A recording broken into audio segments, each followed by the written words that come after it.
পরিষ্কারভাবে এই রায় বলেছে যে নোভোটেল হোটেলে 22 তারিখ জুন মাসের যে ন্যাশনাল ওয়ার্কিং কমিটি তৈরি হয়েছিল সেটাই একমাত্র only lawful executive body. Trinamool Congress যারা অরিজিনাল তৃণমূল কংগ্রেস কর্মী আজ তারা এখানে এসেছে, তারা প্রমাণ করে দিয়ে তারা মমতা বন্দ্যোপাধ্যায়ের সৈনিক।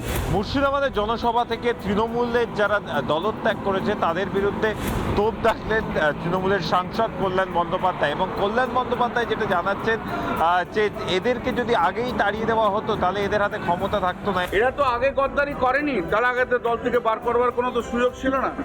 যখন খারাপ সময় এসছে দলের, যখন ক্ষমতা থেকে মমতা বন্দ্যোপাধ্যায় চলে গেছে তখন এরা দলের বিরুদ্ধে গদ্দারি করছে, তাই এখনকার সময় হয়েছে।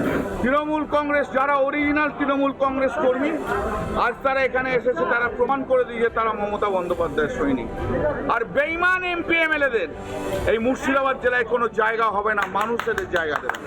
এবং সেই জায়গা থেকে দাঁড়িয়ে দলের মধ্যেকার যে কোন্দল, সেই কোন্দল নিয়ে কিন্তু কার্যত তৃণমূল এই মুহূর্তে যে আড়াআড়িভাবে বিভক্ত হয়েছে, এবং কালীঘাট তৃণমূল যে কার্যত রীতিমতো নিজেদের অস্তিত্ব রক্ষা লড়াই করছে তা কিন্তু কল্যাণ বন্দ্যোপাধ্যায়ের যে আজকের ভাষণ তা থেকে কিন্তু পরিষ্কার। এবং সেখান থেকেই যারা নতুন তৃণমূল বা ঋতব্রত তৃণমূল তাদেরকেও যেমন তোপ দাগলেন, তার পাশাপাশি যারা দলের হারের পর দলত্যাগ করেছে তাদের বিরুদ্ধেও কিন্তু তীব্র ধিক্কার জানালেন কল্যাণ বন্দ্যোপাধ্যায়। ক্যামেরায় ওয়াসিম আহমেদের সঙ্গে অর্ণব ইন্দ্রের রিপোর্ট, রিপাবলিক বাংলা, কলকাতা। নানা ধরনের কন্টেন্ট দেখার জন্য লাইক করুন, শেয়ার করুন আমাদের ফেসবুক পেজ, সাবস্ক্রাইব করুন আমাদের ইউটিউব চ্যানেল।